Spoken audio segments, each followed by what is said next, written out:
Hi, this is Joseph Arthur. Thanks for checking out Come to Where I'm From. Please support us on Patreon, patreon.com/come to where I'm from. We are an independent podcast, and any contributions you can make are greatly appreciated.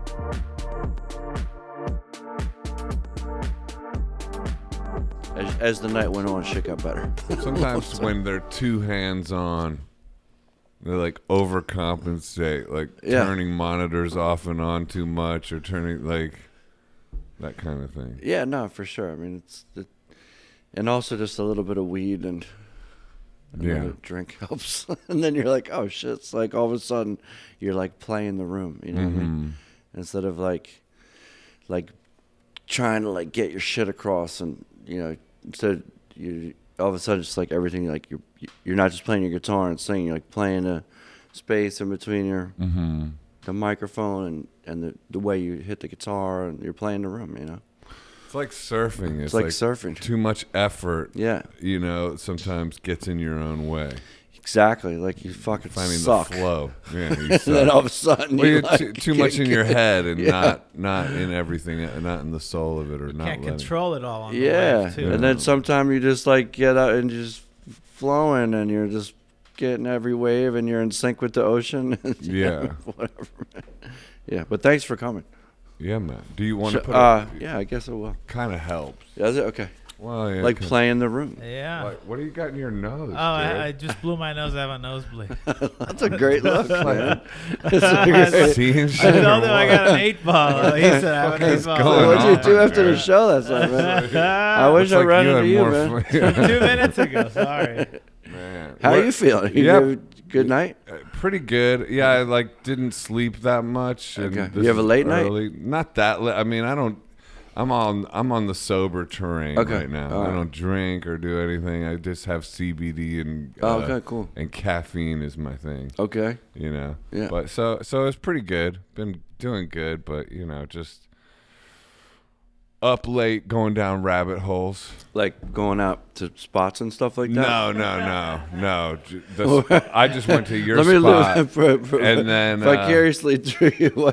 Yeah. I was bleeding all over the place. No, I'm on getting up early, going on runs, going to yoga classes again. I'm on that. That's great. That trip. I'm on making sure you're getting yelled at by my wife after the show, who's now my road manager and our baby.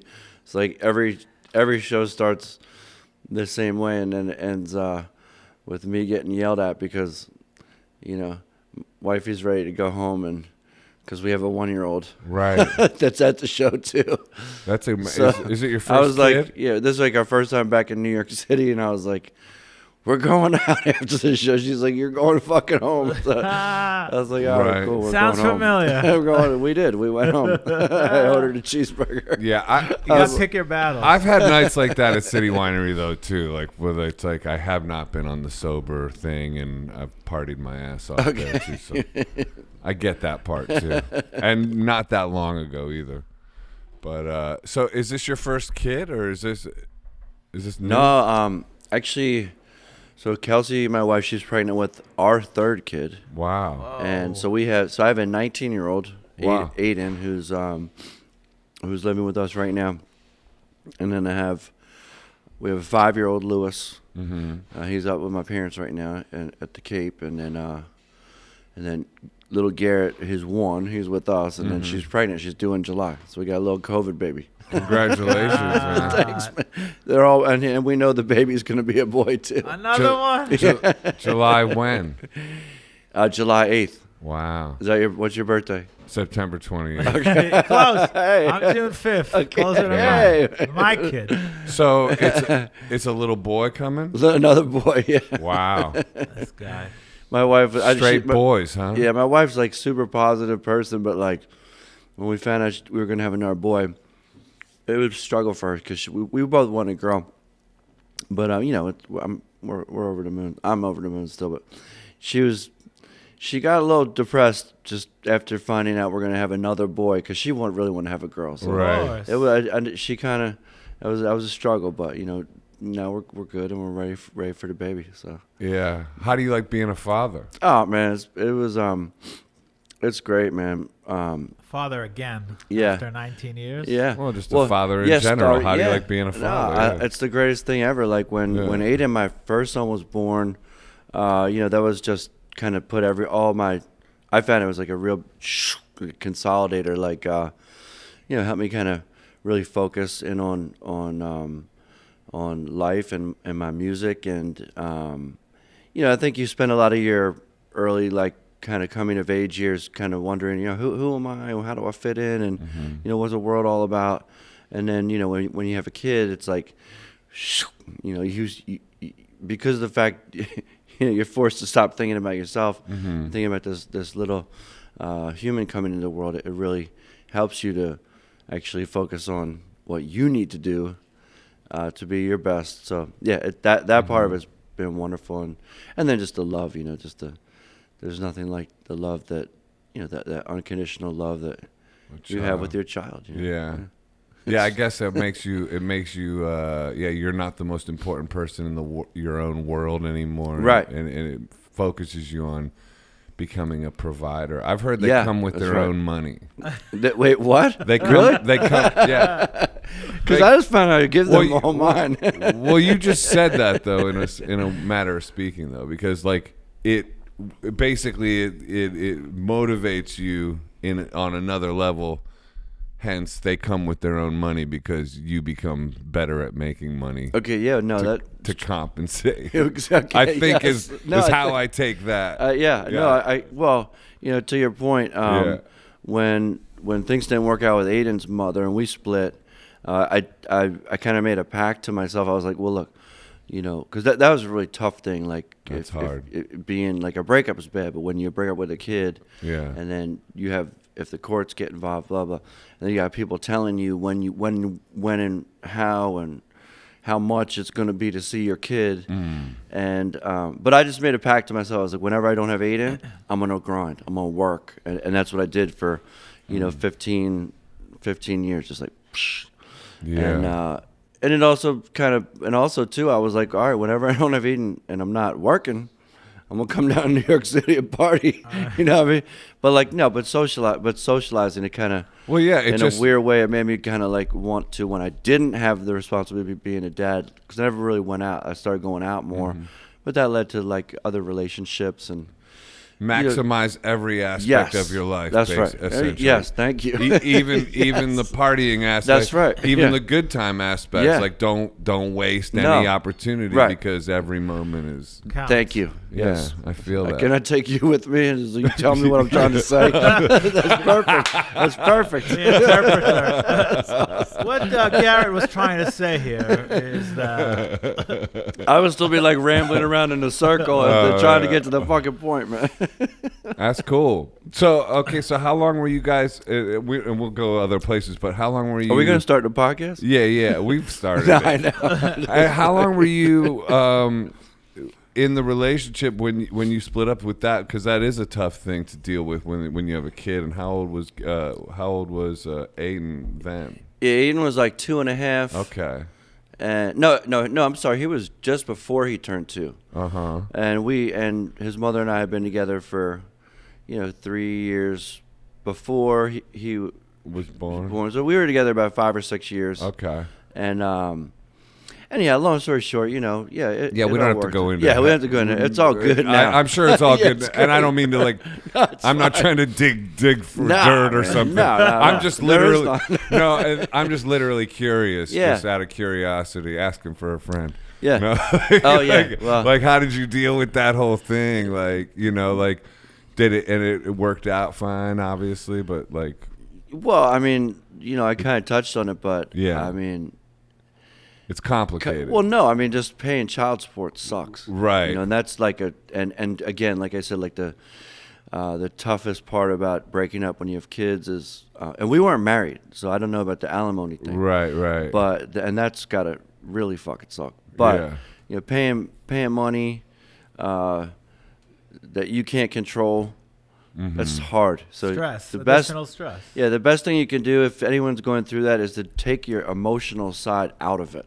Okay. As soon as you can, because you can never worry about like, oh, well, I'm paying her this amount of money and what's all that money going to? Or is her new boyfriend drinking the milk that's Right. supposed to be for my kid? No, bro, that's honestly you're hitting the point I was yeah. actually asking about. Well, like, yeah, I mean, like that's the that'll hard, drive that's you the crazy. thing will drive That's you not crazy. easy.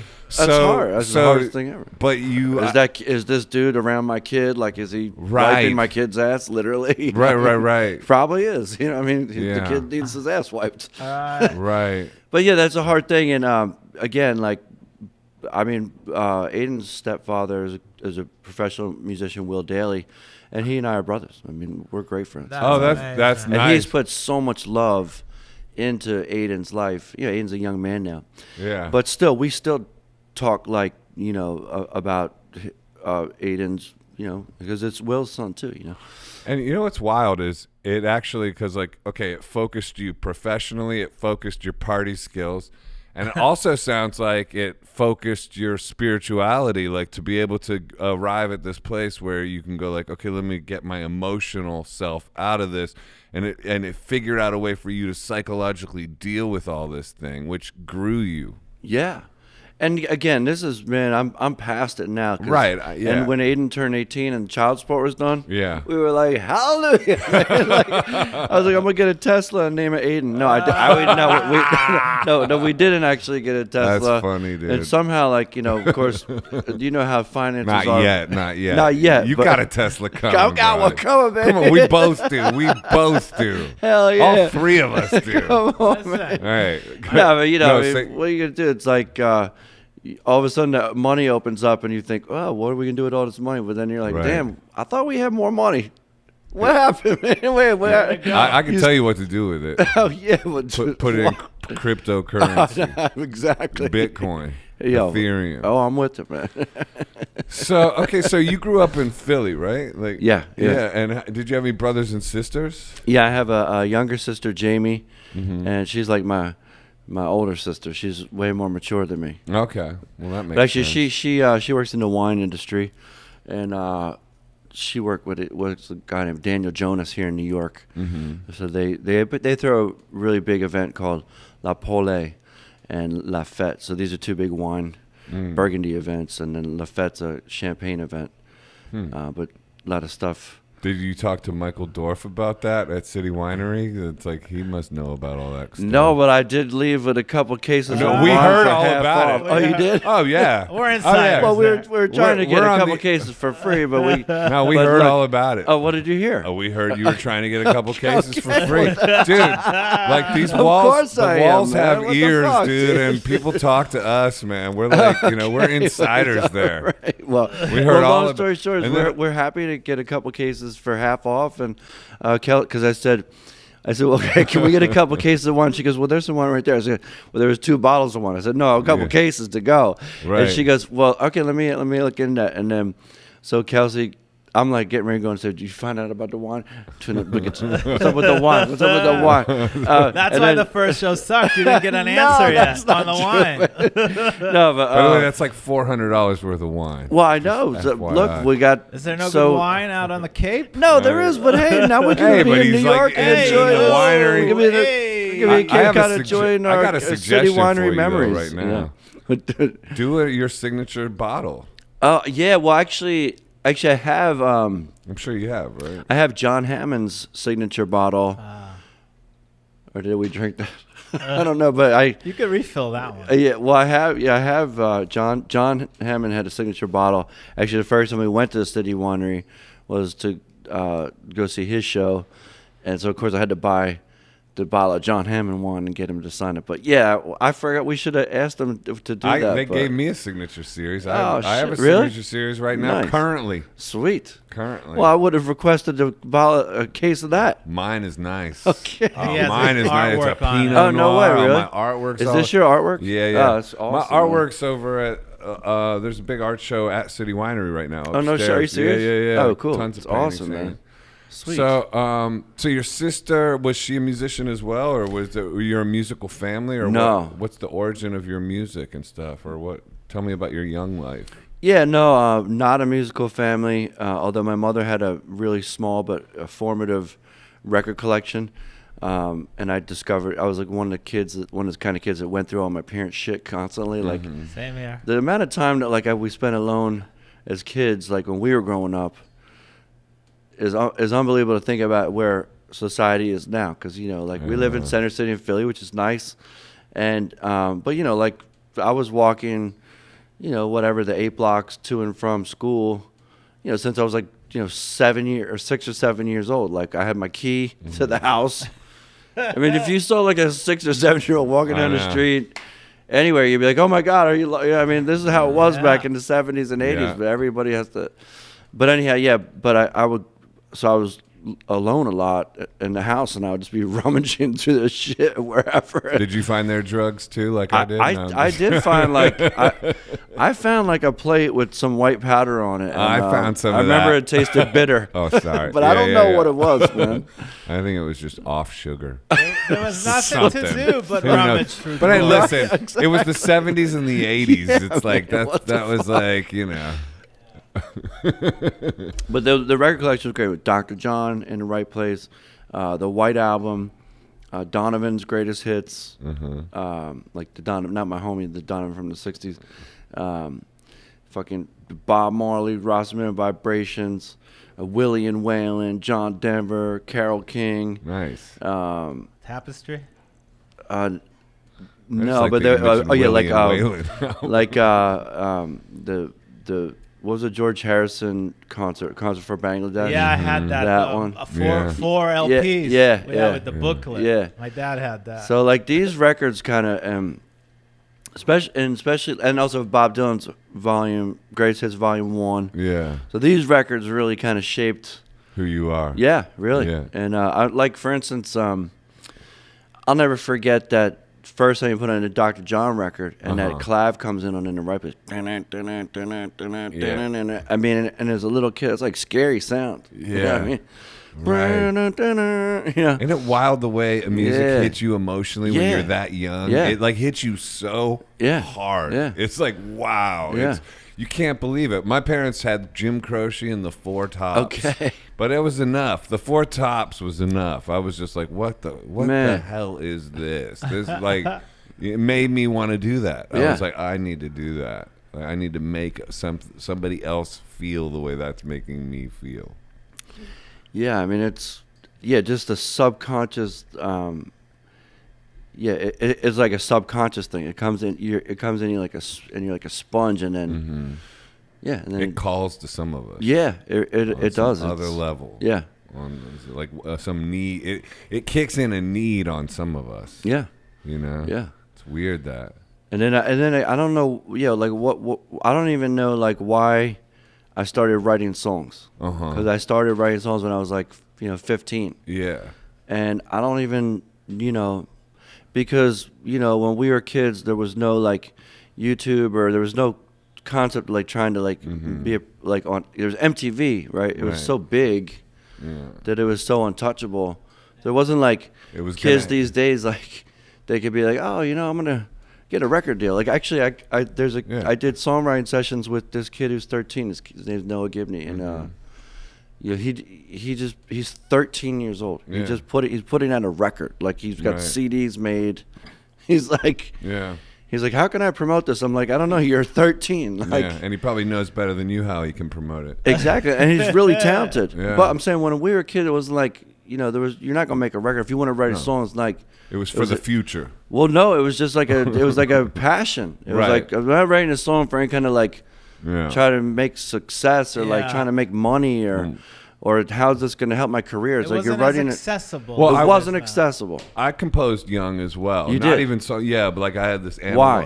Why did you do it? Well, just the whole thing you're talking about, just this weird internal expression. Thing. But I did have Right. like in the future I will be a famous composer dreams. But it was I did have that too. Yeah, it was in the future though. It was like what you're talking about now is you got this 13-year-old and it's like it's now. It's now. It's Right. now, and he's probably really. I mean, young kids can be talented as hell. Look at Rimbaud. I mean, the guy wrote the best poetry in the world at 17. It's like, I mean, that's Bob Dylan says him in Arthur Rimbaud. Yeah. What song does he say that? Yeah. Like Verlaine and Rimbaud. That reference. Found a feel like Verlaine and Rimbaud.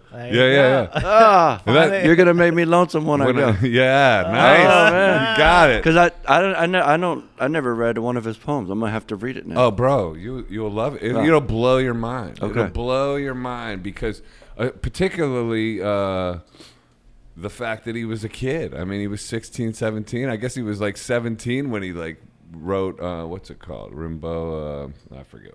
Illumination or something.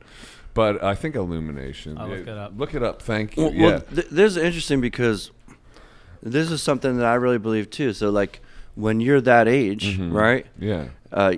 And as adults, like we're gonna look at, or your parents or our parents, whatever, they said, well, they're just kids. But like you're coming up with like really profound. Yeah. Because your mind's starting to like when you're like 15 or 16, you're kind of like becoming the formative person that you're gonna be, right? Yeah. And you're going through profound thoughts, and it's like this shit's real. Yeah. And it's really high quality shit.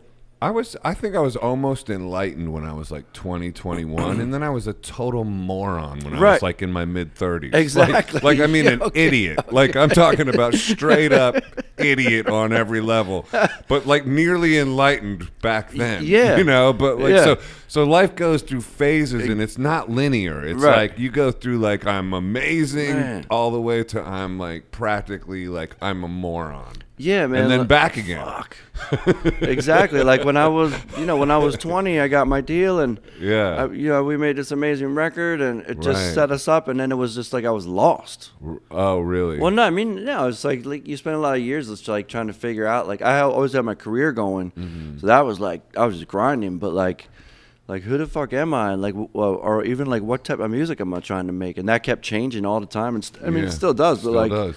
You know, but just to your point, it's like I was enlightened too. Like, or when you're coming up, so it's that like, it's the come up, right? Focused, yeah. Like that early stuff. It's like it can be like the strongest. Like a lot of times that happens with artists. Like their first, thing is amazing. Or like with Dylan, it's like a lot of early records are amazing. Then some like more complicated periods, I guess I would say. Then again into amazing. So you got your first deal when you were like 20, huh? Yeah. That's wild. Yeah, you've been at this for so long, so like before me, and I've been at it for a long time too. Like, when did that happen? How'd that happen? What's the story behind getting your first deal and discovering your voice enough to facilitate that? Yeah, no, I mean, I moved from Philly to Boston. I moved there because you could legally be a street musician, right? Oh, okay. You can get a permit. I always thought it was really interesting. Really? You went to Boston just to be a street? You didn't just want to do it in Philly? Well, I was doing it in Philly. But like I also knew like I needed to be like alone. I want to be alone and not have any distractions. And then also in Philly, maybe there's too many people knew you. Well, yeah. And it's like what Jesus used to say is like it's hard to be like. I don't even know if he said it, but I've heard of it. What did that guy say? It's hard to be a saint in your own town. Yeah, like because it was like did Jesus say that? Well, Jesus, he was like like at first they were like, oh, that's just Jesus. He's the he's the carpenter's son or whatever. Don't listen to that guy. He had to go away, and then so this is like what you're doing. You went to a different town. All of a sudden, they're like, who is this? Who's Jesus this guy? Christ. I'm Jesus. Holy, this guy's amazing. But exactly. Go back to Jesus' hometown. They're like, oh, that guy. Dude. I've seen Jesus around. He's no big deal. Well, this is so funny because especially Philly, man. Like, I had to leave Philly, move to Boston, and then I met my band. But then I sent my demos back to Philly, and then we got discovered out of Philly. So we had to leave Philly, bring it back, and then we came back, but it was so funny because I was just talking about this last night because we're talking about Schoolie D. We're working on a new record. And Schoolie D and I are he's going to do a rap on one of the songs. Nice. And so and I was trying to think like the last time I saw Schoolie, he actually came to our show at the Electric Factory in Philly. Wow. And he came up and spat a verse, and whatever. After the show, we were just partying, hanging out, and I always got my graffiti markers. I got one right here. Yeah. Nice. He does tagging too. Bro, I love that shit. Yeah. So Schoolie and I basically bombed this freshly painted bathroom in the backstage. They must have loved And then you. the promoter came back, and he's like, What the fuck? well, he's Brian Delworth. We were working together for 25 years. Whatever. Yeah. So he's like, guys, really? He's like, no, I'm gonna have to get the fucking. I just got this fucking shit painted. Now I'm gonna have to get it painted again. So I'm like, well, really, if this was in like a different town, they'd be like, holy shit, Schoolie D and G Love just fucking signed the Just wall, tag like the just wall. fucking frame the shit. That's in a Philly, good- they're like, dude, come on, we gotta fucking paint this shit. What the fuck? Fuck you guys. Yeah, Get you out thought of here. you were doing them a favor. That's funny as hell, dude. So yeah, you gotta leave home to Yeah. make it at home. Jesus Christ said that. Jesus. Let's put it on Jesus. Hold on now, because back then too, because I think we're about similar. How old are you? I'm 49. Oh, so you're older than me. Really? How old are you? I'm a lot younger than you. 48. 40. Congratulations. 46. Listen, Oh, shit. enjoy it while it lasts. Thanks, Pops. Yeah. So, but like back then, like Boston was also this mecca for music because of like Berklee College of Music, and you must have been college age, so there must have been a part of you that was like, maybe I'll wind up at Berklee or something like that as well. There must have been a little of that going on. Well, right? yeah, I just remember yeah. Boston was like a mecca, It was. you know, for musicians. So I used to go walk through the hallways because you could just walk in to Berklee, you know, walk in the front door, and then you can walk downstairs, and there's all these little telephone booth size shedding rooms. Right. And dude, you'd walk by, and like there would be someone practicing a flute in there, and then a piano player, and then a drummer, and it was really cool to just walk through. And of course, I put my hand drawn flyers, you know, searching. You know how like with the pull thing, searching for a band, and I put them up in Berklee. Well, I finally I would always hand draw 'em with my little graffiti shit, and my drummer goes, "Well, when I first met Jeff, my drummer, he goes, well, how come you trying to get a band?" I was like, "Yeah, I'm putting these flyers up." He goes, "Well, what the fuck does this say? No wonder you can't find anybody because he couldn't read it." Your handwriting was so bad. Yeah, because he's like, "What are you fucking doing?" But actually, it's interesting. Because regarding Berklee, in the early '90s, it wasn't as hip, right? Like the Berklee, if you would say like, oh that guy's he's like Berklee, meaning like he can shred, but he doesn't really have like the soul, right? You know what I mean? Or he's too good, right? And we were all like kind of like into this kind of like super raw, like bluesy, primitive kind of shit that was not that, right? But now, fast forwarding, especially like in the last 15 years, like kind of, Berklee has just so much more flavor and like it's just now they teach that raw shit. They do, yeah, and like and like so there's like Krasno and then John Mayer went there, and then like all the Lettuce guys, and then this group of guys that we brought out called Ripe. They're like blowing up. I know them. There's just a lot of great musicians. So now it's kind of changed the tune to me as to what. Yeah. And actually, I put together a new unit called The Juice. Yeah. With actually a bunch of Berklee cats. As a matter of fact, ain't nothing wrong with the Berklee woman cats. that plays keys, Amy Bellamy, she's a professor at Berklee. So yeah, it's interesting. And to play with this level of musicians, not taking anything away from Special Sauce, but like talking about these cats I'm playing with right now and all the soloists and the level of musicianship and the amount of hours these people must have practiced. It makes me feel so fucking lazy. I'm like, damn, you fucking good, man. It's kind of like on I didn't know a guitar could do that. Your last album has that, more guests, right? More guests like that. And yeah, well, when you get older, you got to keep putting a lot of guests on your record because you got to keep the, but there's a lot of different reasons, but part of it is like, because you've already done so much stuff, and you take like, it also like step back on the ego, like let's bring some other flavors in. Got to. And then also just the collaborative aspect of getting creative with other people. Absolutely. Continuously brings different stuff out of you, Yeah. Hey, so what did being a street musician teach you? What did the street teach you about performance? Yeah, like just kind of everything, like just to be, I don't know, like you had to. I always looked at it as like a training ground, right? Like a dojo, or the forum, you know, like, and you go out on the street and, you know, because you have to be in a performance mindset, right? But you're out there for hours and hours. It's different than sitting at home and playing, right? So you're performing. In what way? Because every time you're playing, even if no one's watching or just one person's watching or a whole bunch of people getting off the train and walking by you, right? You have to perform like you're putting on a show for people, right? Not just practicing. So I got you.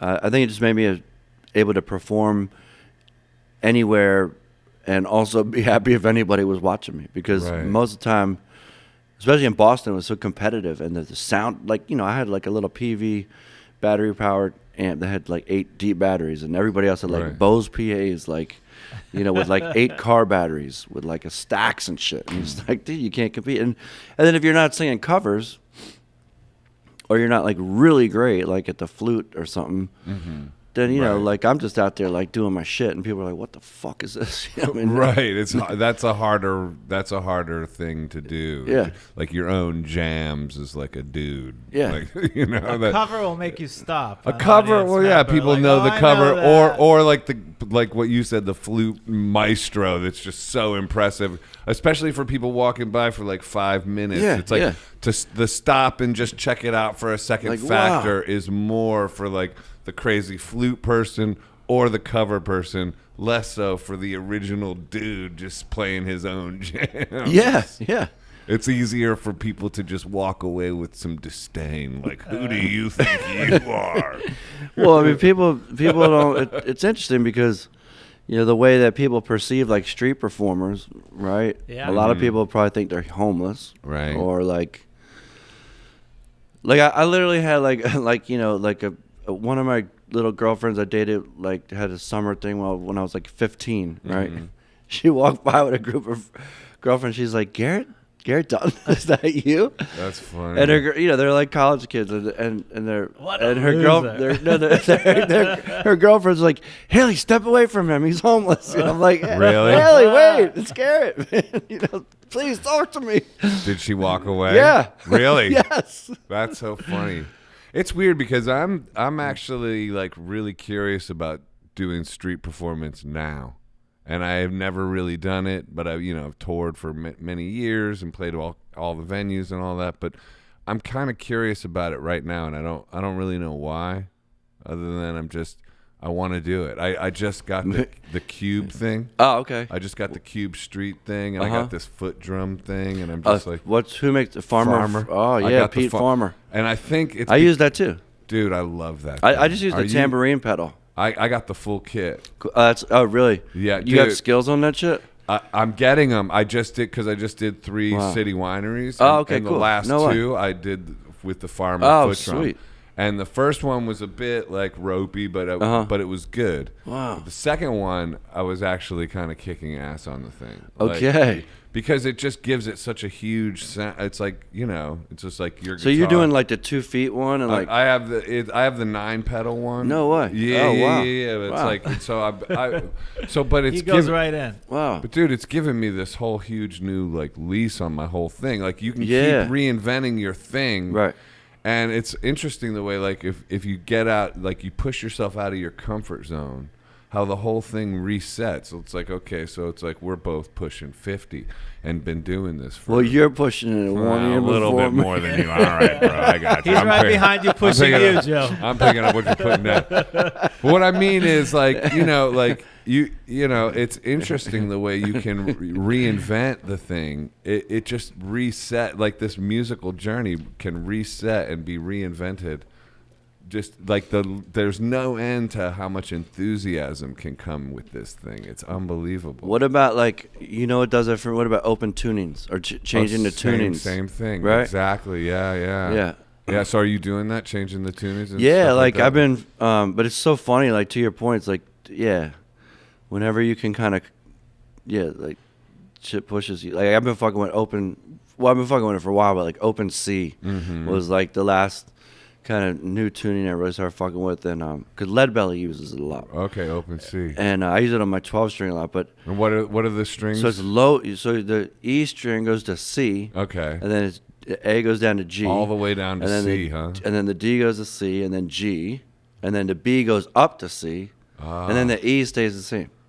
Huh, I'm gonna have to write that. Say it again one more time. C G C G C E. Wow. Yeah. And it's killer. Yeah, it's pretty because it's really low. Yeah. But it's really beautiful. It's beautiful. Do you have to use like extra thick strings and stuff? I use like 13s. Okay. Yeah. Anyways, so. Yeah. But no, I don't know. But yeah, like man. Whenever you do something new, but I want to see you do the 9-pedal Farmer foot drum. Shouts out to Pete Farmer because he's a really innovative guy, man. Well, I mean, yeah, Farmer foot drums because there's a hefty price tag on the thing. How much is it? It was a lot, man. It's like 3 G's or some shit. Really? Yeah. Holy shit. It's a real. No wonder I can't. Yeah. Bro, it's a real. Sell that wine and buy the 9-pedal. Fuck that! I'm gonna drink that wine. You need to get your signature series together. Okay.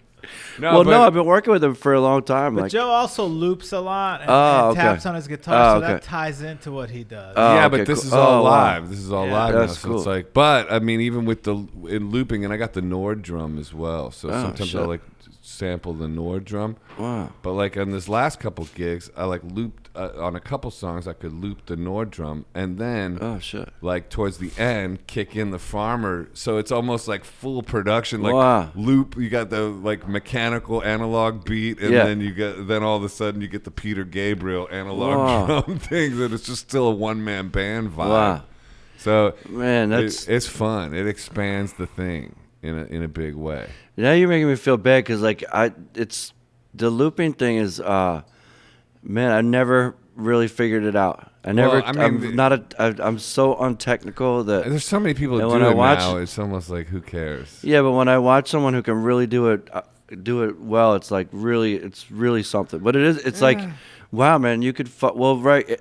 I mean, Ed Sheeran does a shit right. He rocks like a stadium. He rocks Sheeran stole it from him. Oh, okay. He rocks stadiums. Wow, I don't know. Well, I did it a long time ago. Like you did. I started doing it in the mid '90s. No shit. Wow.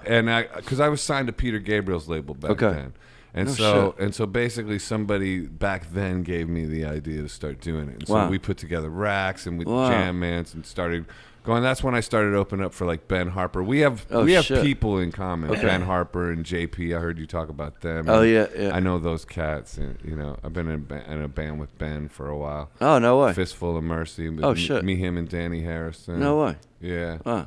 We put out a record about 10 years ago. It's about to come out. I mean, so re-release. David Zonshine? Yeah, Zonshine. Yeah. He's great. He helped me. Shout out David Zonshine. Shout out David because he really helped me to get my art collection going.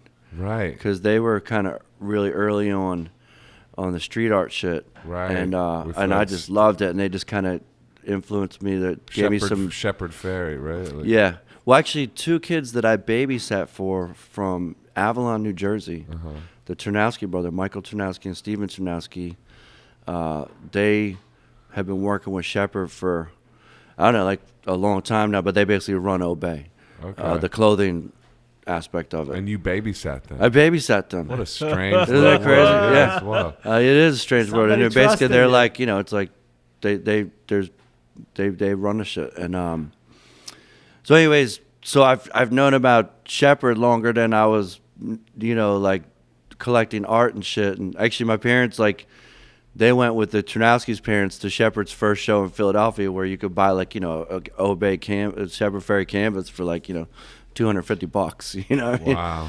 And it's just so funny. It's like time and a place, like, So you started collecting? Yeah. So they were like, and one of the great was, check out this guy Invader. Oh shit, let me check it out. Well, fuck it, I'm gonna buy this Invader. Like, so I bought like one of the ones I bought earlier was like a Invader Alias, because Invader's like, for anybody out there that doesn't know, Invader's like a street artist who used like the video game Space Invader. And he does like tile mosaics. Yeah, they have him in the city. Yeah, he does. You'll see him here and there at corners of buildings and whatnot. And so like for everyone he makes an alias, right?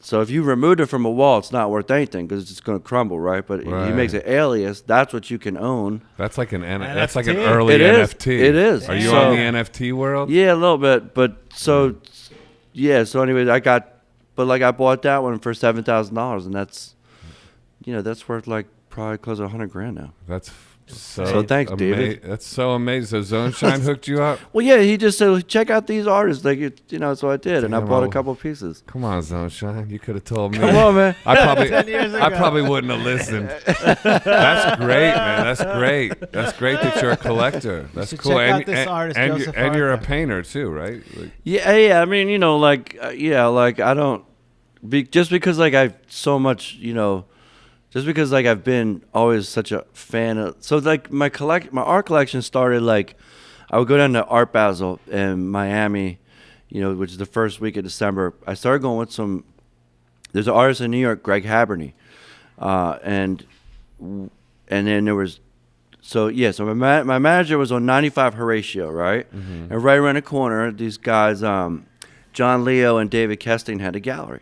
Well, I was walk by it, and they would really have shit that would just like hit me. So there's artist Brian Leo that they showed, and they showed Swoon early, and Greg Haberny. And anyways, they invited me to come play at this fountain exposition they were doing at Art Basel. So that started. So every time I go down to Art Basel, I play gigs, and actually Shepard DJ'd after I played that night. And I would take the money that I make at the gig, and I buy it in, upcoming artists. Smart. And so that was like in 2008. So my collection's pretty cool, and I have like pieces by like Maya Hayek and Catherine Bernhardt and Catherine Bradford, and well, you're a I killer have like a art huge, collector, dude. I have Banksy? a fucking Banksy. It's a removal, What's but a it was removal?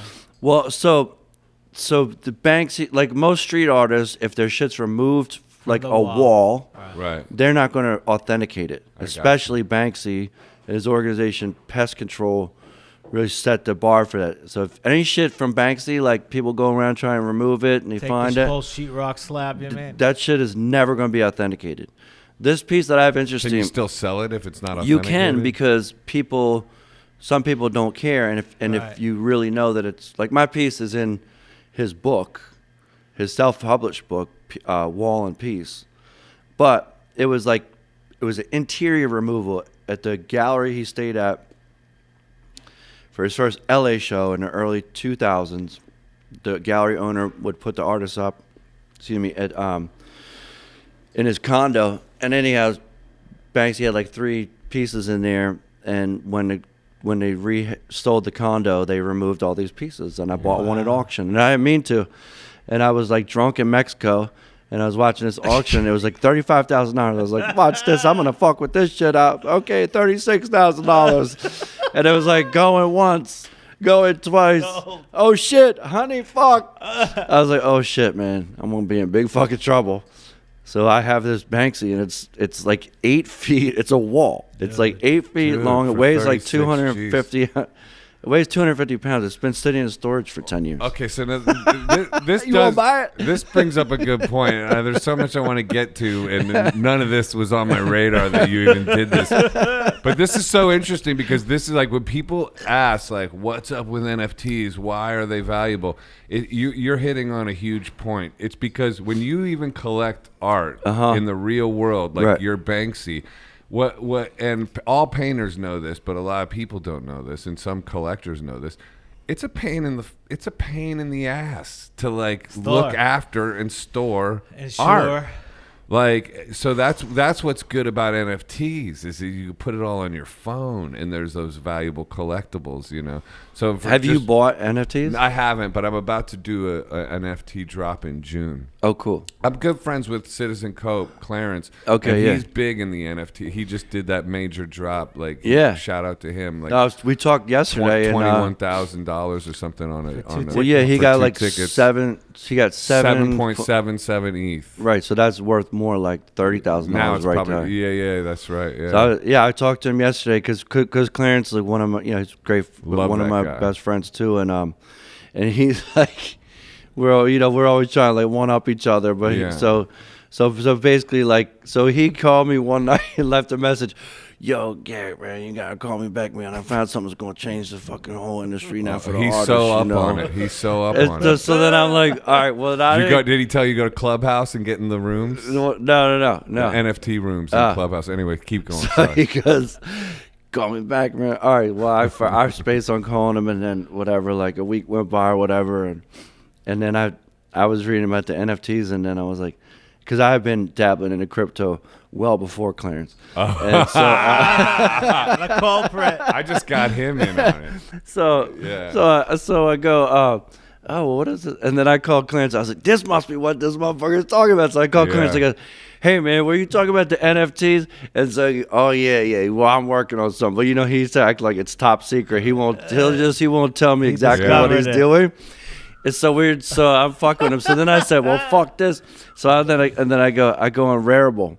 So I said, well, I'm going to do my own. So I went on Rarible. You drop one? I did. Yeah. I dropped one into like Oblivion, and no one looked at it. No one bought it. And I did it like, because we did these animated videos. So I did like a clip of one of my animated videos from the last record.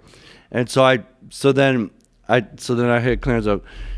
Yo, motherfucker, looks like I caught you sleeping. Look at my drop today. But obviously, he was the tortoise and the hare, because I didn't sell mine, and he made $30,000. Well, listen. So props, Clarence. Just bring it back around. Props to Clarence. But the way that works is you go into Clubhouse, you go into the NFT rooms, you build a community, you make friends with collectors. It's a lot of time investment. Okay. You fucked around and did a drop on a open-ended just site. To fuck with Clarence. Just to fuck with Clarence. I mean, but like maybe I'll sell it now. That's man. the whole thing. It's similar to the art world, in which you have to kind of work it. Okay. Like if you're an artist, like working back in the 90s in New York City, you got to go like schmooze at gallery openings and make friends and all this and that and the other, and then you get like the who's to come to your thing, and then boom, it goes up, but like the same thing with the NFT world, except for it's all in the metaverse. You got to go to Clubhouse, you got to know who. So Clubhouse is an app. Is an app. It's like it's an app that's kind of, I think it's losing steam now, but like Clarence and I were both in on it earlier. I saw him come into the NFT. Oh, you did? Room. I saw his evolution. Cool. And he inspired me. Oh, cool. His focus and dedication on it was superior to mine. Wow. I mean, he's a brilliant dude. He is. And he was in on it and focused on it, and he still does. And I call him up every once in a while, like, hey, are you still going to Clubhouse rooms? He's like, yeah, I still am. And I'm like, I got to get in there. Oh, shit. Well, that's the type of thing. Like, see, he'd keep the shit secret. Kept it tough. He didn't tell me. I'm handing Now I'm going to get in there, man. Bro, I'm handing you the keys to the castle. Give it to me. I'm telling you, dude. I'm here to fucking hook you up, dude. Oh, damn, Clarence. I'm giving you the insider info, dude. I thought we were homies. But, bro, you never told me about the Clubhouse. Are you ready to spend the time in there? Like, it's hard. There's an aspect of schmoozing to it. There's an aspect of education and all this other stuff. But no, because I feel like the NFT thing kind of dropped off a little bit, to me at least. Yeah. To me, like, I was like super hyped on it, and then I was like, all right, well, this is a bubble, and it was, and it is. It's a bubble the way the .com bubble's a bubble. It's still gonna be a thing. No, like, I totally agree. .com is still a thing. Of course, like, but it's just not right now. Well, no, and right now it's just, it was insane. Now it's kind of corrected a little bit into, like, the hype has died down a little bit, but it's still definitely a huge thing. Yeah, like I'm actually working with this company Block Party right now. Mm-hmm. So we're just an initial thing to figure out what I'm going to do with them. Okay, is this an NFT? Yeah, it's an NFT. Okay. So like we're going to, and that they were one of the people like early on.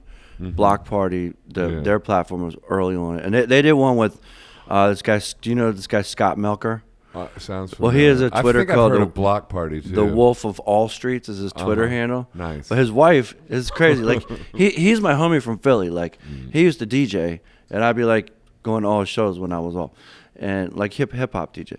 And and he was the first intern in our office at Philadelphia Funk Management, and his wife currently runs my social media shit, right?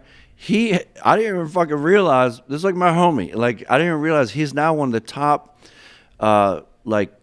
commentators of crypto. So just check him out, Scott Melker, the Wolf of all Streets, and like his podcast, his blog, his Twitter, it's like everyone's looking at him. He's like the fucking Dan Rather of the crypto world. Wow. Like I don't even know what he's worth right now, but he must be. This is good info, Joe. Yeah. No, tune into what he's done, the Wolf of All Streets, because like his newsletter is like a must. Do you know Michael Saylor? The Bitcoin prophet, basically. Okay, yeah, I think I heard the name. MicroStrategy's CEO. Okay, he's put billions into Bitcoin. Oh basically. shit! Okay. Like yeah. Anyway, he's another one to check out. If you're unfamiliar, for those out there that are unfamiliar with crypto, it's like, I mean, basically, it's just like a store of value that's just gonna go beyond anything else. It's immune to inflation. Yeah. You know. Well, it's the great like financial equalizer of our times. Mm-hmm. Yeah. So if there's an opportunity for anybody to like come up, if you're paying attention to it, and people like, dude, here's a perfect example. My sound guy, Chris DiBenedetto, who I've been working with for over 20 years. Yeah. When the COVID shit laid off, he's a really smart guy.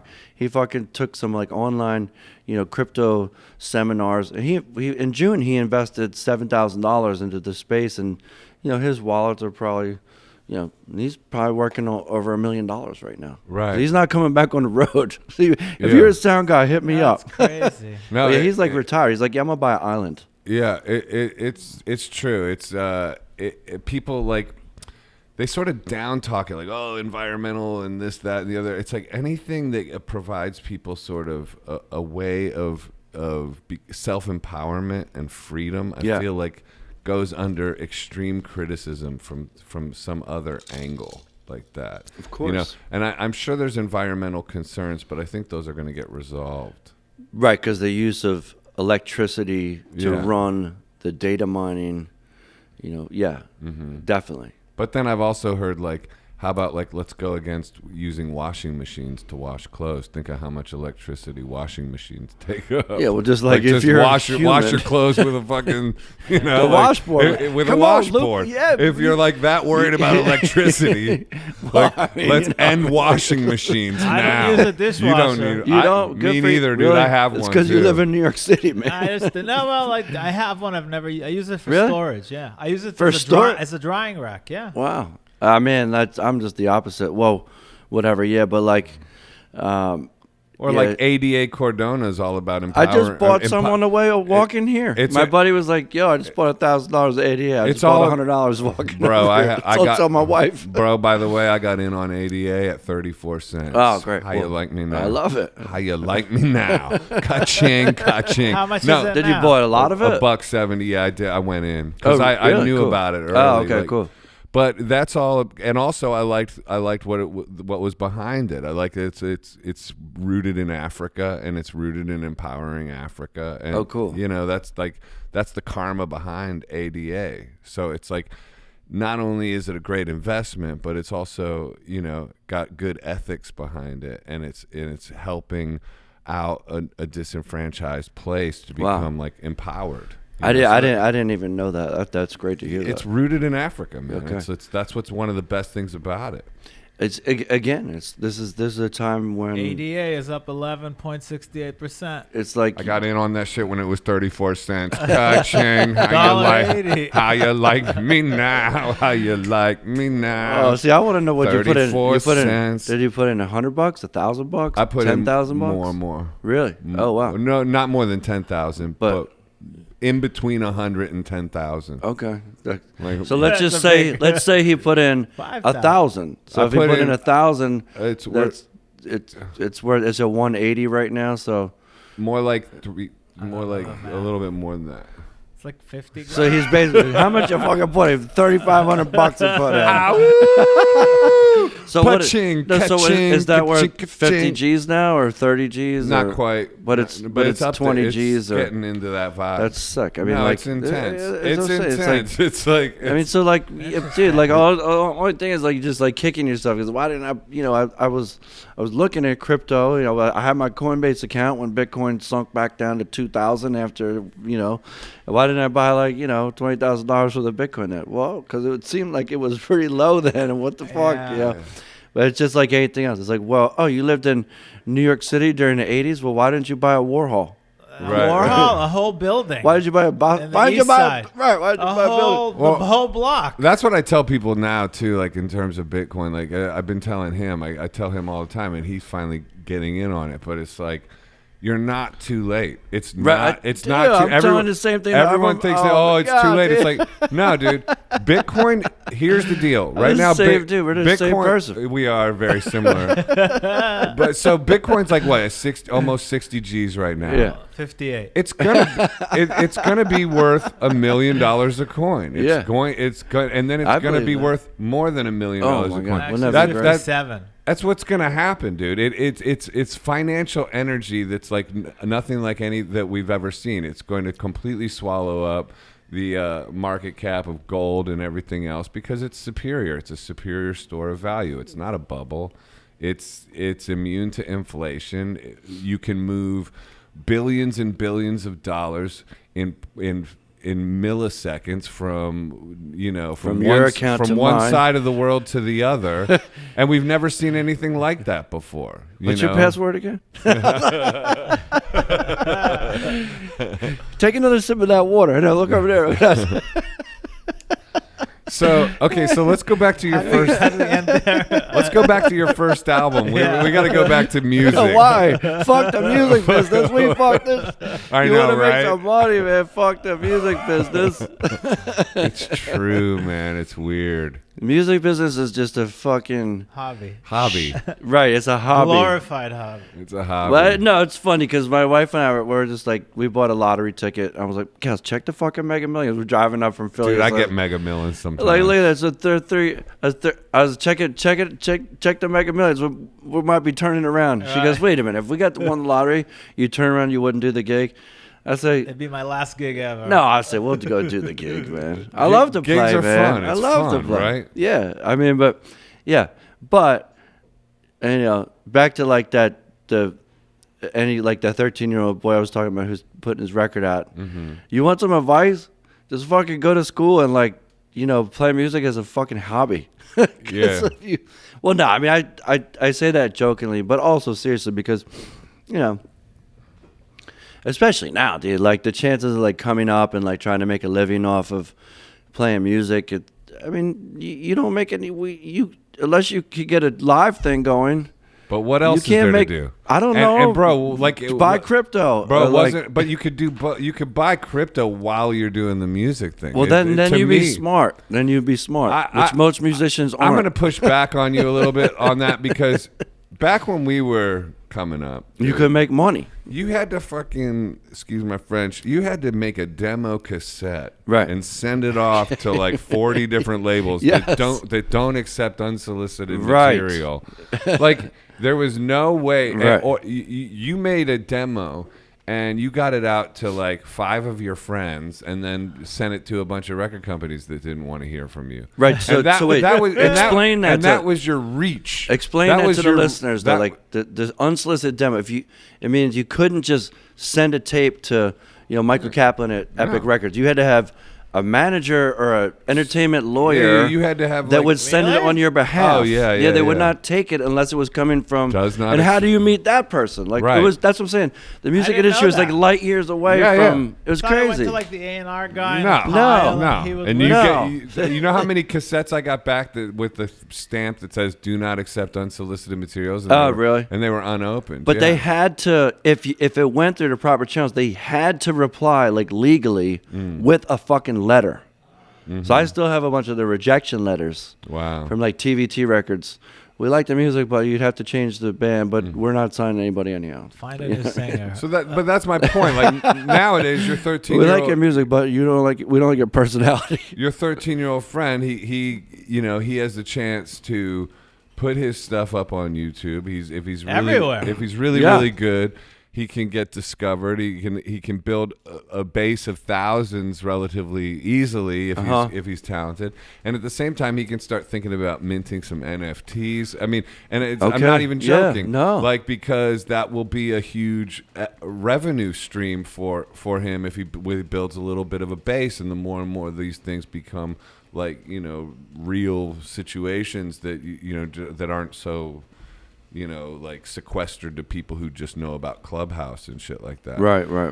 Like, so I feel like there's more opportunity, and it's like life is the same as it ever was. It's like, okay, I see what you're saying about the difficulty, but if you think about it, with what's going on with AI and everything, it's really hard for humans to be employable in any way, shape, or form across anything. Like, pretty soon, like, wow.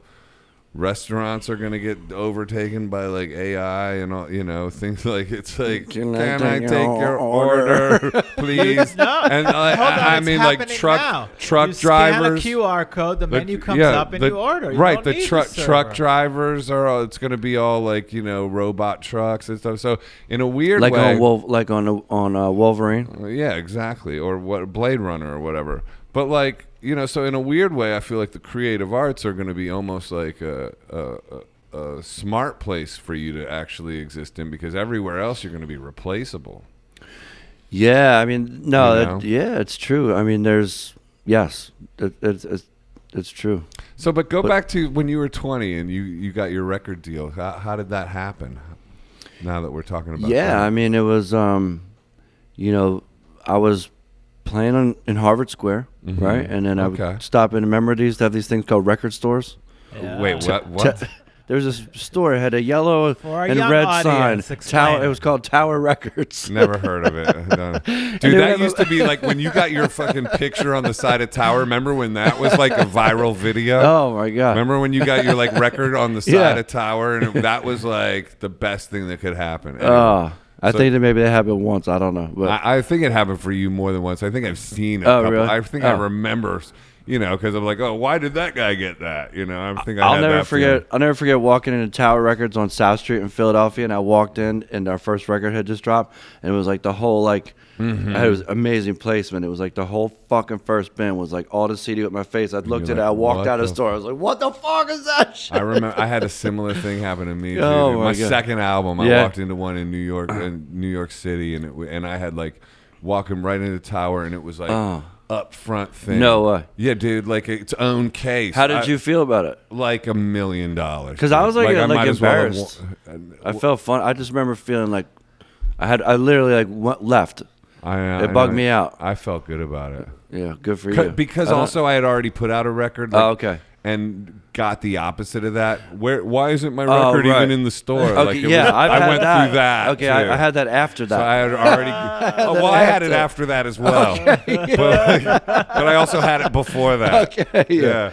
Yeah, I imagine now if I came in Tower Records, I'd be like, "Fuck yeah, finally, motherfuckers!" Right. I'm back. No, but So, anyways. So you're playing Harvard Square. Playing Harvard Square, walking Tower Records. I got the bulletin board, right? So again, like the Philadelphia Music Conference, pull the fucking paper off, send my demo, and the story was that the producer, Dave Johnson, who made our first record, he had 250 demos to listen to, and literally he said it was the last demo. That's so funny. And he hated everything he heard from all 250 demos. He just wanted to fucking listen to this one, throw it in the fucking trash with the rest, and say I give up. But he didn't. He put it on and fucking whoa. And I for me, I was living in this roach infested apartment in Alston, Rock and Roll Alston in Boston, and I came home in the basement apartment, and my buddy Jake had left a written note.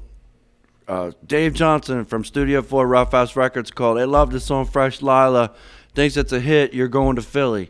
And it was like the lottery. Right. Yeah, it was like, holy shit, Studio 4 Philly was at that point like everyone was there. Cypress Hill, Schoolie D having to come back, Crisscross, the Roots were hanging out there. Scott Storch was a kid hanging out there. Amazing. Like Scott Storch's first, I think the first record he was on that was a release, a major label release, was my record, This Ain't Living. He plays piano on it. Incredible. Yeah.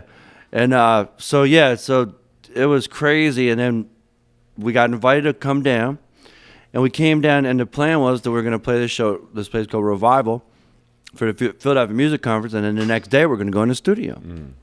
Well, it was G11 Special Sauce with the Roots on the bill, the Square Roots. Wow, that's what they were called. The Square Roots. That's funny. And so I didn't know. I didn't know that, bro. That's a completely different thing than the Roots. Like anyway, go ahead. And Chuck Treese, who's playing with me last night, and we have our little duo thing. Like, he was there. He was a pro skater, and I was like idolizing him. He was there at the bar when I came in, along with Mad Max from the Goats. Everyone was like, come and check me out. Like, who the fuck is G-Love, you know? So the producer, Dave Johnson, I said, well, what time should we be at the studio tomorrow before the show? And he goes, yeah, you know, the studio's booked now. We're not going to do a session. Oh, man. Well, just have a great show. So we did the show, and he comes up after the show, be at the studio at 10 a.m. Somebody got bumped. No, he saw the show. He saw the show. Like, he looked at us, and he's like, maybe these guys need a chance. And then, he looked at us and we're like, by the cover. Yes, but then we did the show. He's like, and he was you're in the studio tomorrow. He wanted to see if we could do the thing. Because this dude's funky as hell. But maybe doesn't look funky as hell at first glance. No, I thought somebody was booked. He loved you and he bumped them and put you in. He judged the book by the cover. No, he had us booked, and he's like, I'm not taking him. Let's see if he can handle a He's crowd. funky. He's funky. No, but so then we went in the studio, and that we started recording what ended up being our first record. And then on the strength of those demos, we played the new music seminar. So this is what used to happen in the 90s, back to our earlier conversations. This is how you would get signed. There was these mega music conferences. The Gavin Convention in San Francisco, the new music seminar here at the College Music Journal thing here. Yeah, CMJ. That used to be big. Yeah, and then the Philadelphia Music Conference. So this is how you could actually get in front of those people that could send your demos. And so we got a manager, a guy from New York named Jonathan Block, and then, that was it. We fucking would drive down from Boston, and there was like a bidding war, and all these record labels were taking us out for lunch, and then we ended up signing with Michael Kaplan, who was like the ultimate, to me, he was like the ultimate Jewish fucking gangster A&R guy. Like, everything I ever dreamed about what it would be like working with a record boss, fucking cigar smoking, fucking New York Jewish guy, fucking, this sucks, this is awesome, that's a hit, like, I'm going with you. What label? With Epic Records. Oh, yeah. I know Michael Kaplan, yeah. That's amazing. So, that was the story, and then that was it. So the process was somebody loved you, told you to come into the studio, you made the demos, then you had to shop those demos. So you had to shop twice. Is that how the process went?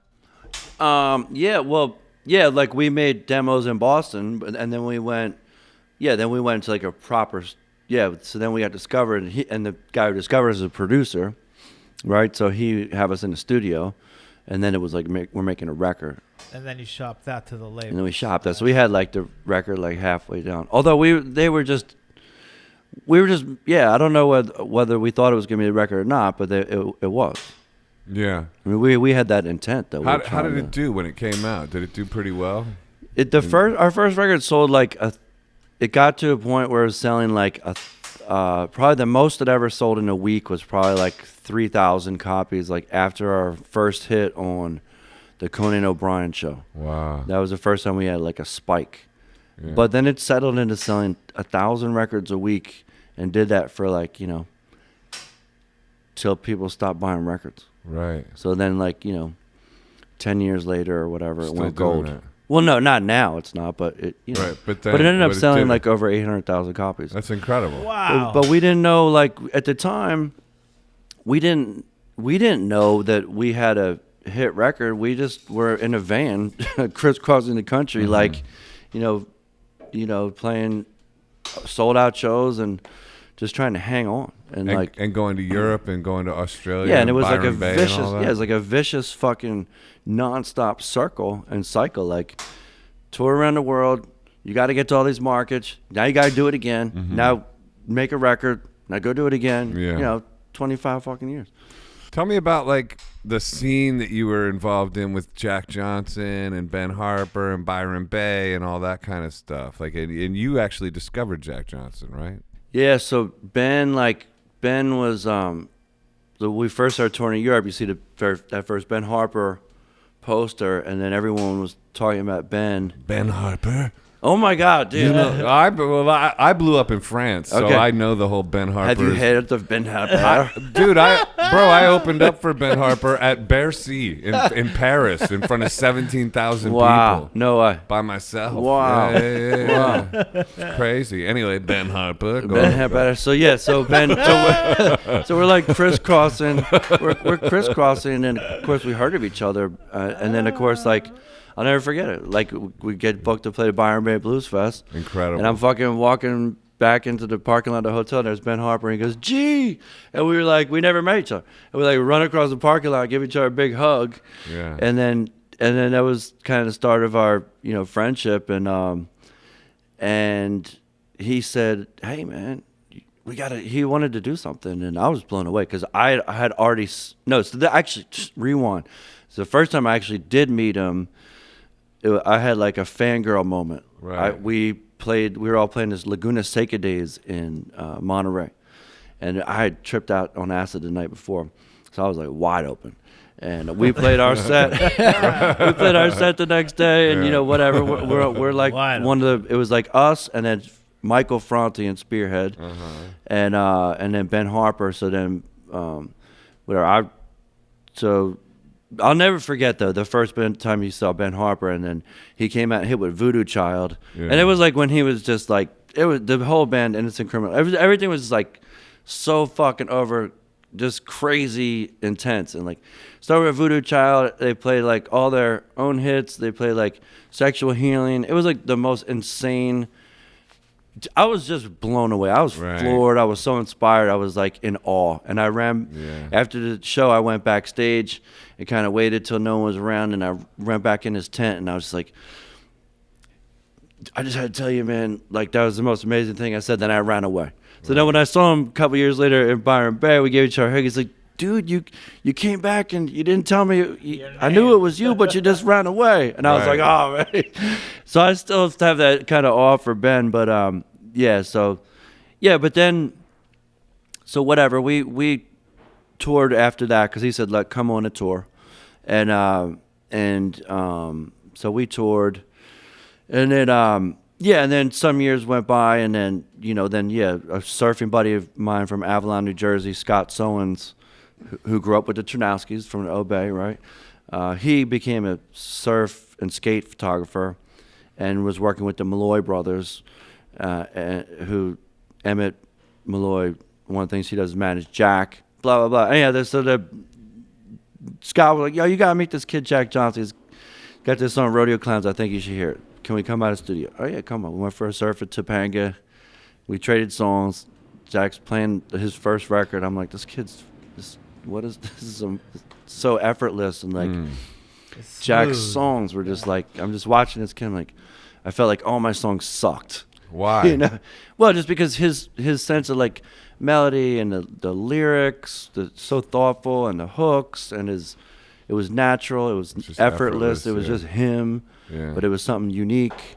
Yeah. And we were in the studio like 3 days later, and we cut the record, but we didn't have at that time, like this was 98, we didn't have our shit together as far as like bringing him into our camp. Right. You let him go. We let him go. And then caught a big fish, but then let him out the net. Well, yeah. And then JP scooped him up. JP was... Enjoy. And Andy Factor. Yeah, so these guys had their shit together. Shout out Andy Factor. Shout out JP. I haven't seen JP in a million years. And, JP is like an enigmatic guy. And it's true. He's interesting. We kind of had a struggle with our, it was a struggle always relating to him for me.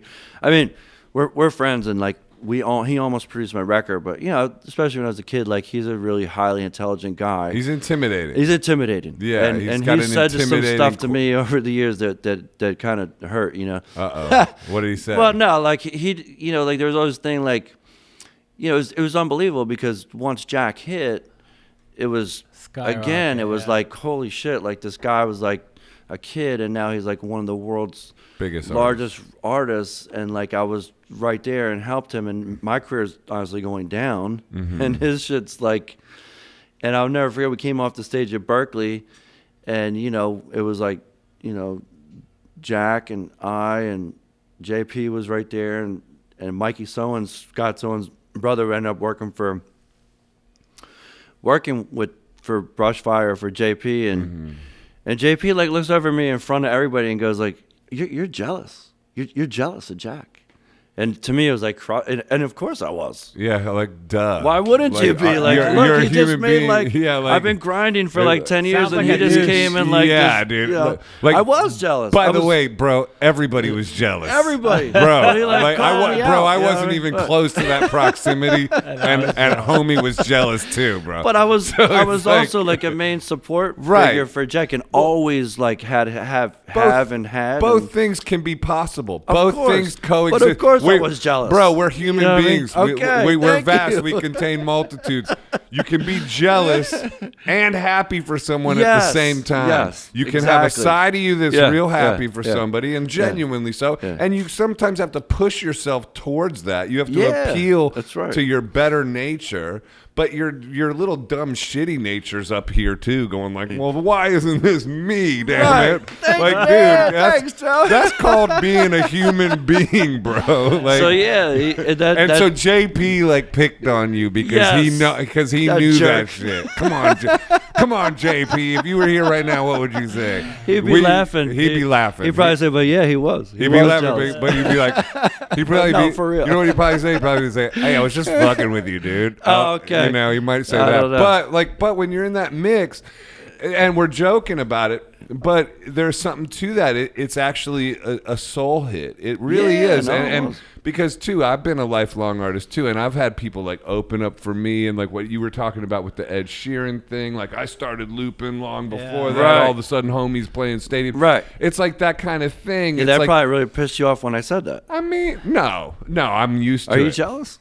A little bit. I'm jealous of you, bro. No, but like I'm jealous of you, man. I'm jealous of you, bro. Let's be jealous of each other. No, but these things actually are things you do have to overcome, and you do recognize, and you get older and stuff. And what's interesting too, it reminds me of the Megadeth thing. Dave Mustaine and Metallica, and Malcolm Gladwell has the whole thing about it, which is just that like here you got Dave Mustaine, who is one of the most successful heavy metal artists of all time, and still spent his whole life comparing himself to Metallica, who's bigger, so he felt like a failure for the whole time, even though everybody else in the whole world would kill to be Dave Mustaine. Similarly to you, like you're a revered, well-respected, very popular artist, like so many people would give their eye teeth to trade places with you, and yet you're going to be in a situation where you see Jack Johnson and the proximity you had and all that, and even people that didn't have that proximity are going to feel a certain kind of way when somebody wins that hard. I mean, Jack Johnson, he won hard. Oh, he didn't win a little bit. No, he won hard and kept winning, and it's like, But like, man, like Jack and Emmett, his manager, they basically like won the music business board game. Like they won Monopoly, like nobody else has ever since. But in a way, but just the thing about Jack is that like and Emmett and like these guys are so smart, and like I always thought about and it's an interesting thing to talk about, but like Jack. A lot of people sing about like making the world a better place, but him and his wife Kim and their whole organization, they've raised like, I don't know, probably over $100 million for like environmental causes all around the world. So he actually, it's just like So he's a great guy as well. On top of that, I really hate this guy. This guy sucks. But I tell you something. Just kidding. When Jack had this mega success. It kicked Ben Harper and I's ass. Yeah, I know Ben too. Like because, and I don't know if Ben, I don't know if Ben would admit it like I would, but like, because I think the way that Ben and I like have always approached the stage, I think we kind of like look at music and performance a similar way, and like the intensity and the performance aspect of it. And Jack's approach was so laid back. Right. And so very zen. We would be like flip flops and the shorts. And and it was really like, wow, it almost feel like, well, am I trying too hard in my performance? Because he's so laid back. He's like the effortless guy. Yeah, yes, and then like so it really fucked, and I can hear it like in Ben's records and my records as well, like right. Because obviously like a song like "Steal My Kisses," which was a big hit for Ben. Yeah. That song wouldn't have been written if Jack Johnson, if Ben didn't inspire Jack, and then Jack made it big, and Jack inspired Ben. Right. You know what I'm saying? Yeah. And I have a lot of songs like that as well. So it's been and you know, whatever. I gush on Jack all day, but to this day, like, you know, we're dear friends, and he's helped me, you know, so much in my career. Really, the whole second half of my career, a lot of the momentum I was able to continue with came from, you know, working with those guys. Because you signed to his label as well, right? We were on his record label Full for circle. 16 years. Yeah. Amazing. Yeah, so like my latest record's the first record that was independent, you know. Yeah. The Juice? The Juice, which has got a Grammy nomination. Congratulations. Thanks, on that, man. Kev Mo produced. Kev Mo produced. It's a really good album, Thanks, man. I was listening to it. Oh, thanks. I love the way it sounds. Kev like took me under his wing and kind of opened the door to the party, because he's the nicest guy. He's like another dude. He's so fucking smart and like calculated, and I learned so much about making records from Kev. And just like what? Just because like he's like, gee, I know you like a dirty blues sound, you know, of course, all the blues records and everything. And he's like, but you have to understand, when Robert Johnson made that record, that was cutting edge technology, right? When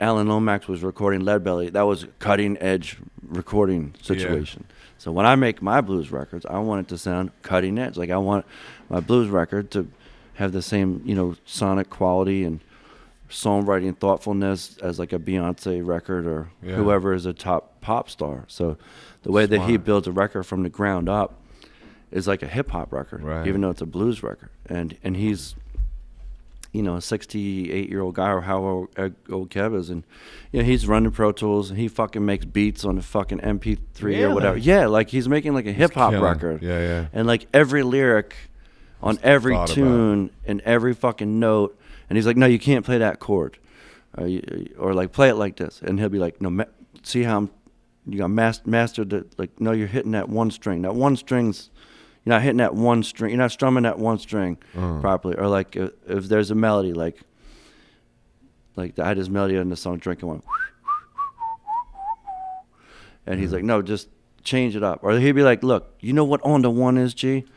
Well, what do you mean, like James Brown or like on the one? No, like, excuse me, like the one beat in the blues is everything, because it's like the chain gang thing, you know, shovel that 1, 2, 3, 4, sledgehammer 2, 3, 4, you know, make the train rail 2, 3, 4. So he had me like, like shovel, like singing a song, like, no, I want you to act like you're shoveling. You really hit that one, like grind like, it. Lean into it. Yeah, lean into it, and everything has to happen on the one. So because of my like vocal phrasing for the hip hop, I'd be like, you know, I was trying to think of an example. I'd be like, I would always be like on the one, and you know, like one, and then my lyric starts. But so one, and why let this world wait on, instead of be like, why let this world, and then have a space. Right. So just to like, and so I changed like my whole writing thing and like singing things, like so land starting on the one instead of the one and right. So you were starting on the 3 in a way or something. Yeah. So now I start on the one, like yeah. So do you push back or no, you just took it all? No, like, dude, when I go in the studio and like work with a producer, I always think of it like a coach, and I want to go into their world. Because if you why would you be in the first place if you're not trying to like learn? Yeah, because if not, I'll just produce my own record. Yeah. So yeah, anytime I'm working with someone, like, and the thing, other thing you learn like in the studio over the years, that you know, musicians are hard headed, but like, look, everyone's got ideas. So look, if you say, look, try it like this, I'll try it like that. If I don't, I can always go back to singing it how I wrote it. Or if you want me to change the lyric, I'll change it, because I can just go back and play it how the fuck I want after I leave. You know what I mean? One of the things I like about the Juice too is it's just like it doesn't sound like it's interesting in the Jack Johnson relationship. It doesn't sound like it's trying, and part of the reason it doesn't sound like it's trying is because it's not trying to sound hard or raw either, but yet it's got that soul. It doesn't need to try to show you that it's got soul, and in fact the soul reveals itself more because it's not acting like it's trying to show you that. Yeah, it's like, so to your point, like actually Clarence was talking, we were talking about with Clarence, like he was like, because he's such an amazing vocalist. He's right? a great lyricist. Oh, too. He's one of my favorite songwriters. Me too. Dude. I fucking love his songwriting. Me too. Man. Nobody like him. And he's such an interesting performer because, yeah, especially his solo show, it's like, and if you look at Clarence again, like if I think about Clarence as a guitar player, well, you might say, oh, he can hardly play. Like, he don't even know how to tune the thing. He has his own made-up tuning. I didn't know that. Yeah, that's funny. He has his own made-up tuning, but who else can play like Hurricane Waters when he performs at solo acoustic? He just hits one string, and his right hand is his pocket's so heavy. Yeah, it's like he's rocking the whole world with one string. Yeah, and You're right. it's just interesting because his solo acoustic shows, he's another effortless dude. Effortless. Yeah, it's so real, man. Like Clarence so will make real. you feel like you're trying too hard. And I think absolutely. But that's what I'm saying. He himself, he was like, yeah, I'm trying to like on my vocal thing, because he's helped me a lot with my vocal. He's like, on my vocal thing, I'm trying to not try so hard. That's what he says? He said that. That's so funny, dude. He said, I've been when I listen back, it feels like I'm pushing. So yeah, and Kev Mo would be I like, could probably take a note with that right now. Yeah, honestly. I'm trying to. It's so hard because you get excited. Yeah. So a lot of times that's why if you're in the studio and you're not feeling so great about a take, but then you listen back, oh, that's actually good because it's settled. It's interesting because it reminds me of something you said on another podcast where I think it was with Michael Franti, where you talked about your athletic career. And how in sports, when you win or lose, but in music you never really know because you can feel like you pooched a show, and somebody else will come up to you and be like, "That was the best show I've ever seen. You like, really saved my life with that one," And you were like, "Really? I was just phoning that shit in." But for them, it connected. It was real. Like, and it's like it's legit. Well, all right, yeah, but I don't ever phone shit in, but how it is. But you have a tough But night, sometimes your man. mind will be, and you'll call it phone, or I'll think of it as phoning it, even though I'm always trying. Yeah, well, like just coming back to the last night show at the City Winery, like I feel like the first set was really good. Yeah. But I feel like the second show was like my shit. Mm-hmm. Yeah. I mean, I tried my hardest on the first show. Right. And we got it to where it was going to go. Mm-hmm. But then the second show was into my shit. You know what I mean? So that's like the difference. But like, well, there's always an element of it that you're not in control of. Like there's that transcendent thing that can happen. Yeah. Like it's like making love or something. Yeah. Like to put a point to it. It's like, I mean, it's always good, but sometimes it transcends. Yeah. And you're not really in control of when that is. Right. Well, you need good drugs. Yeah. I mean, drugs can help. But with live shows, depending how many people are on stage and in the audience, every single person sees the show differently. Yeah, no. Because the singer could say it sucked, the drummer could love it, this fan loved it, this fan thought you sucked. It's not. Right. It's not. It's no consistency. Especially it's just individual. My drummer too, like he and I, not Jeff Clemens, the house man. Like we have this shit all the time because if we have. Like most of the time when I think we had the shittiest show ever, he'd be like, that was a fucking great show. Everything was tight. I was like, are you kidding me? And then we'll come off like a euphoric festival show and it'd be like, we fucking just crushed it. And he'd be like, what's wrong, Jeff? It fucking sucked. Right. Like, what? Did you not see what we just did, man? Right. It's so subjective. So. Where do you live now? I live in Cape Cod. Cape Cod? At the end of a dirt road. Okay. So so you made it then. Made it, man. You made it. Yeah. So is it like it's a nice life away from people and like kind of safe in all this like craziness of this new world we're living in? Yeah, it's crazy, man. Like we found our little piece of paradise and it's funny for my wife and I to come down to New York City, which was like our favorite city in the world. And and we're just just trying to debate whether we're going to, because we have the night off, so we're trying to debate whether we want to go home.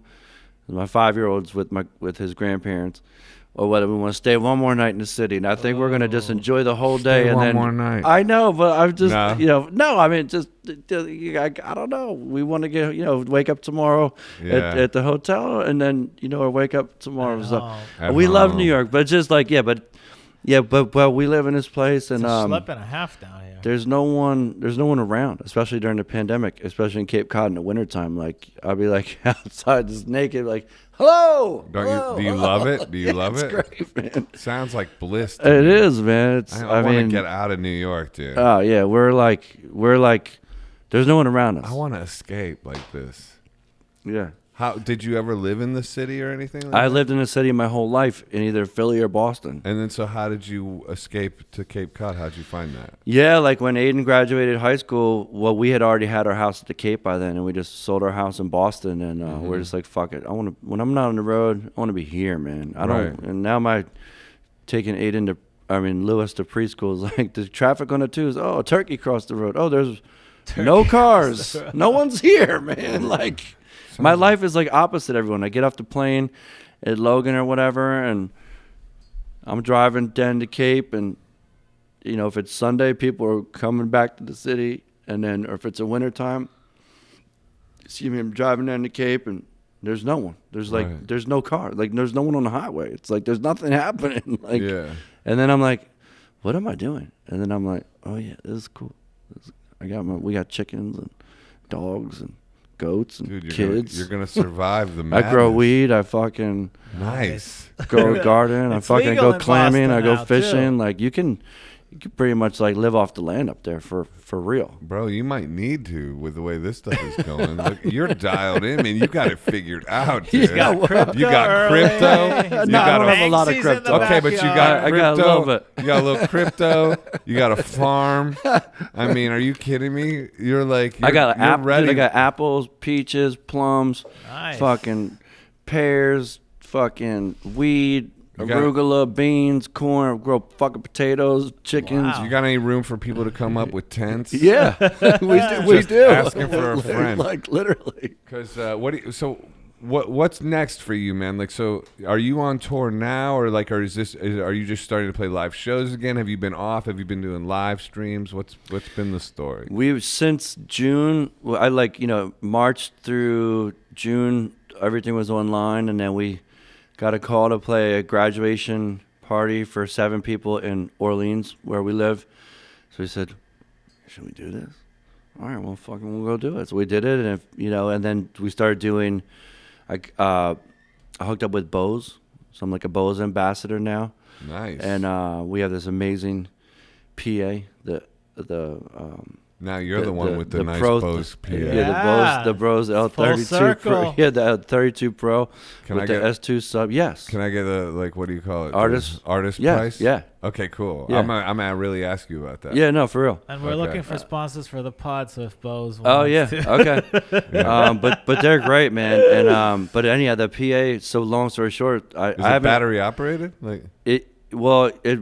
Yes and no, not the big rig, but there are smaller rigs. But the whole thing runs on one plug. I'm not a tech guy. I have this shit set up. So we do backyard parties. Nice. And we've been doing this shit since June. Wow. We've been working pretty steadily. Like, we did all the Northeast during the temperate months, and then we went down to Florida, where they never even heard there was a pandemic. Mm-hmm. I mean, you went down there, people were wide open, like way too early. I'm thinking about moving down there. Well, if you don't want to wear a face mask, you're going to the right place. But and then we went to Cali and did it, and then now we're cranking back up here. So we've been working steady. Actually, I was joking last night. I was like, wow. Because this weekend we had 2 real shows. We played the Ardmore Music Hall in Philly, and then 2 shows last night. And I was like, wow, I finally got into a real venue, and now I'm so fucking exhausted. I want to take a fucking vacation. Shit's starting to open up again. I'm like fried. So are you booking these backyard parties yourself? My wife. Or your wife is? She's like, how's she doing it? She puts out feelers, or? We just post on the socials, and then we're gonna be we'll be around here. Does anybody want to do it? Okay. And then people email gloveshows@gmail.com. Okay, gloveshows@gmail.com. And she she talks to the clients because Anyone people have just a poke bar around. mitzvah, And then they reach ask out. how much it's going to cost Yeah. to get you. And, Yeah. Well, yeah, you don't have to say how much. Anyone but- listening, just throw in 2 cases of wine. He said. I mean, anyone listening, I'll do it for 1 Ethereum. Okay, I will. I'll probably do it for less than that, to be honest, at this point. That's a lot of money now. That's 4 G's. That's right. Yeah. It's almost So so. I'll probably do it for, you can give me a half of one. I'm trying to tell Kelsey to I'll go- accept crypto, but she's not wrapping her head around Be the that. first Although artist she to does, do it. yes. Although she does have, because I'm like, we can accept it. All you gotta do is just fucking have people fucking share. Send it to this thing. I really might utilize this idea because, like I said, I got the farmer foot drum. Yo. And bro, I got the fucking cube. Excuse my French. I got the Yeah. cube battery operated thing. And you know what else I've been doing? And I got this national dobro, right? So yeah. I've been doing the foot drum. For some reason, the the foot drum wants the national with it. And then I've been singing out of that harmonica mic, the bullet. the bullet. Yeah. And I never did that before. Okay. But I love That's the way cool. I love the way it sounds. Yeah. It just makes it sound like that. I like that Raw. amount of distortion and that Yeah. raw thing. And I'm like, can I just sing off this mic the whole time? Yeah. Everything, Yes, you everything can. sounds good off Yeah. of this. Yeah. Like through that little PA. It's not And I- sonically correct though. And I plugged the bullet into the guitar part of it, like so it gets even a little bit more crunchy, and just play the guitar through the clean thing. I put a mic in front of the foot drum bass pedal. Okay. And dude, it sounds hot, man. It sounds like in some ways better than anything else I've done. Cutting Yeah. edge. Well, dude, that's how I got. So I used to, especially when we first started, I would always sing through a bullet. And I had this really kooky one. It was like called an Argon, but I have like the Shore, the green bullet. Yeah. Is like the go-to one that you can buy. Yeah. Any day. But that was my vocal sound, like, and that was the vocal sound on my first record. Run that bullet. Was just the bullet? No, bullet through like an amp, like through an old tube amp, like an amp peg, and then also a C12 mic, which is like a super high tech. Yeah. Next to it, so like that was the sound. The amp in the room while we're cutting with the vocal, Right. so that's getting bleed, and then this clear sound, yeah. and it blended the two. Nice. So like to your point, to sing through the bullet is like you get off on it, right? You get off, yeah. It's like just- it's a vibe. It's a vibe. It's that Julian Casablanca. Yeah, vocal. exactly. Yeah, he He's brought got that the shit. killer vocal distortion, Yeah. but he's not using that bullet. But when I use the bullet, it reminds me of that sound. It's that you just want. cool. It's just, Yeah. It's cool. It's not too distorted. It's not like aggressively distorted. Yeah. It's just distorted in a way that's gonna like bring out the cool character of your Yeah, vocal. yeah. Yeah, it's really good. That's awesome, man. It was super inspiring to talk to you, dude. Yeah, thank you. Me too. Yeah, thanks for coming in and doing this. And it's great. And well, I can't wait to. Well, we got to do some jams now. Hey, man, listen. For sure. I'll definitely. We got to do some paintings too, man. I would 'cause love your to. paintings Oh. are sick. Let's go out on the road together sometime. Okay. Man. I'd like do a show together. Yeah. I would love, be honored. It would be great. Just come to one of the backyards Love in to the do it. area. Yeah, but the backyard shit is no joke. So yeah, that's. I'll It's, film I it. don't even know if I want to go back to the shit we've been doing. Like, I want to just, I don't know, I do, but right now, but I honestly, know for what the you rest mean, of though. the, It's that I want to get an RV. I want to like tell people about backyard shows. I want to like It's go. fun, I just man. want to do it like that. and Man. like, I'm just like, we're just going to do big shit and privates and pop-ups this summer. Like, we just took off all like the kind of clubby kind of stuff and just going to do big shit. So you and promote it big on shit and small social. shit. So you say like, okay, we're gonna be here and here and here, and just Yeah. reach out if you're interested, and we can work it out. And Yeah, because also you play at people's houses, and what you're doing is you're making the strongest, even a more strong Connection. connection with your fans. that's true. And it's not like it's going to saturate your market. No, you just got this one couple that love you so much that they're willing to kick down your fee and have 20 to 50, 25 or 30 or 40 That's all you people to need their for a house. party. And then there's people from the house or from the neighborhood that half of them probably never heard of you, and half of them leave as your biggest fucking fans. Right. And then, you just solidify your fan base, and you have no exposure because your tickets aren't for sale, Right. right? That you're not playing a venue, so it's like and also no one's putting a music industry fingers in your fucking No one's wallet. meddling in your ticket Right. sales. Right? Exactly. So, but yeah, we gotta figure out the NFT ticket sales, but Cope's way ahead of it. He's doing Cope, it, man. dude. It's funny because He's dialed it in, man. Kevmo was at the winery last week. You're I here know. this week, and Cope is coming in a week. I know I'm taking a piss last night. I'm like, hey, Clarence, hey, Kev. We're getting Clarence back on this pod. Yeah. Next week or something. Like Oh, that. word. We're gonna shake down the whole, and I'll get all the NFT. Okay, you're gonna get it out of Info. him. He's Yeah. not gonna say shit. And I'll send you the link. I'll send you the link. No, he will. You I'll will? get- He knows I've seen him in Clubhouse. Okay. He knows I know. He knows I've been looking at him. He knows. All right, brother. Well, listen. All right, man. Thanks, Dude, man. Thank God you for bless, coming, man. Garrett. Thank you. Thank you, guys. Everybody, man, check out G Love.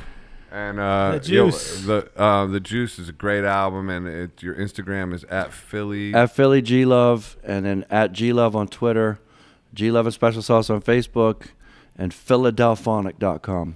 And my NFT is on Rareable, and can still get it's for sale still. Get it cheap before he explodes. Go get that. That's a hot tip. Snap it up. Says, yeah, all right, everybody. Shout out to Philly. 10 Ethereum going once. Later, I'll buy everybody. it. Yeah, he's in on 10 it. Ethereum, here we got a deal. Later, everyone. Bye. Bye.